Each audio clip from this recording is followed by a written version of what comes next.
नवरात्र सुरू आहे, देवीची उपासना आपण सगळेजण करत आहोत. काहींचे उपवास आहेत आणि काही पूजा अर्चा आणि बाकीच्या गोष्टीही नक्कीच करत असतील. पण तुम्हाला माहिती आहे का, नवरात्रीमध्ये शेवटचे 3 दिवस हे फार महत्त्वाचे असतात.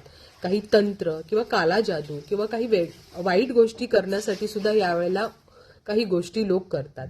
मग अशा वेळेला आपल्या स्वतःचं रक्षण व्हावं, आपल्या कुटुंबाचं रक्षण व्हावं, आपल्या व्यवसायाचं रक्षण व्हावं म्हणून काही गोष्टी आपण स्वतः सुद्धा रोजच्या रुटीनमध्ये जरी केल्या तरी खूप महत्त्वाच्या असतात. मग आपण काय करायचं आहे, तर तुम्हाला दुर्गा कवच हे माहिती आहे. हे आपण सकाळ आणि संध्याकाळी 2 वेळेला शांत बसून जर तुम्ही ऐकलं किंवा पठण केलं तर नक्कीच चांगल्या गोष्टी तुमच्या आयुष्यात होतील. तुमचं वाईट नजरेपासून, काला जादूपासून आणि त्याचबरोबर जो कोणी वाईट विचारही करत असेल त्याच्यापासूनही संरक्षण होतं. त्याचबरोबर अपरिचिता स्तोत्र हेही फार महत्वाचं आहे. तर या कशा करायचं, काय करायचं हे मी तुम्हाला डिस्क्रिप्शनमध्ये देत आहे. पण हे नक्की करा जेणेकरून आपल्या कुटुंबाचं, आपल्या घराचं, त्याचबरोबर आपल्या स्वतःच्या हेल्थचं रक्षण होतं आणि छोट्या छोट्या गोष्टीने आपली जी एनर्जी असते, पॉझिटिव्ह एनर्जी, ती जास्त वाढते.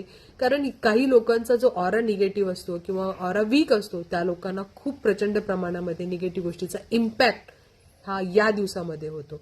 त्यामुळे नक्कीच हे स्तोत्र सगळ्यांनी करा. 2 वेळा करा, सकाळी संध्या, अगदी देवाच्या पुढे जाऊन शांतपणे पठण केलं तरी तुम्हाला खूप छान वाटेल. पण नक्की करा आणि हा व्हिडिओ सगळ्यांना शेअर करा. Best of luck.